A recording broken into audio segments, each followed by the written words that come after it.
Well, good afternoon, good morning in the US, and good afternoon here in Ghana. It is so exciting to be with you, David. Very honored that you can join us. The last time we spoke on this program was with your brother, Stephen M.R. Covey, discussing the speed of trust. And here we have David Covey, an Harvard graduate, well renowned in leading in leadership. But Mm. I am just so excited as we talk about citizens taking responsibility, creating visions so that we can prosper, and that we'll find joy and happiness as we follow the law. We thought for the next 7, 8 weeks, we will focus on habits that are characteristics of effective people. So the topic is 7 habits of highly effective people. And David, let me just pause here for a moment and have you perhaps share something about yourself. We've given you a quick introduction, but just tell us about yourself and how your reaction to the 7 habits of highly effective people have actually changed your life. Sure. So, well, thank you, Dr. Thomas Apia, my good friend. When I was 3 years old, I had to be proactive. When I was 4 years old, I had to think win-win.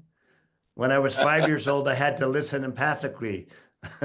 So for me, 7 habits was a philosophy of a way of living. And so it greatly impacted my life.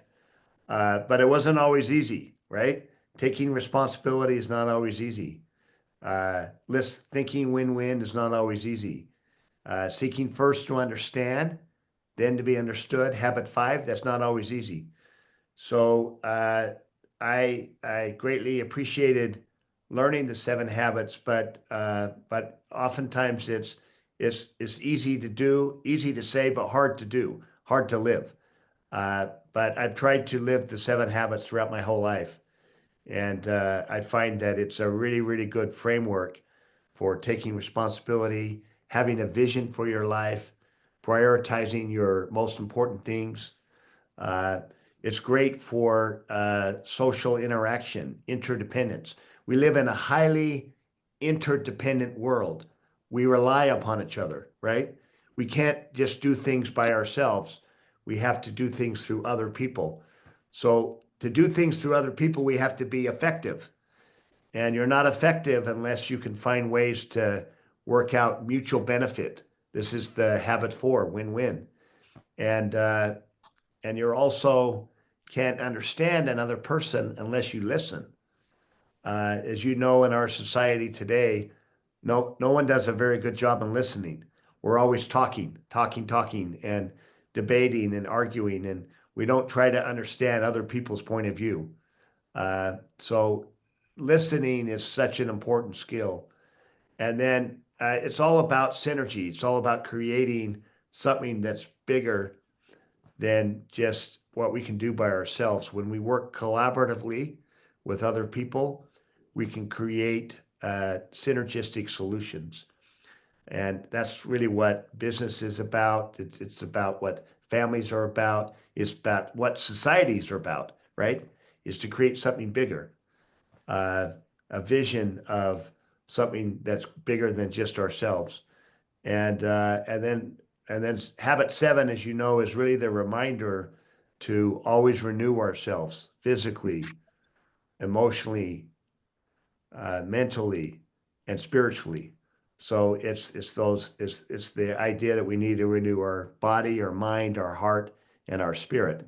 And those are the 4 areas of our life, right? Even Jesus said in Luke 2:52, and Jesus increased in wisdom, mental, and in stature, physical, and grew in favor with God, spiritual, and man, social, emotional. So those are the 4 areas of life that we always need to renew ourselves every day, and that's why habit 7 is called sharpen the saw.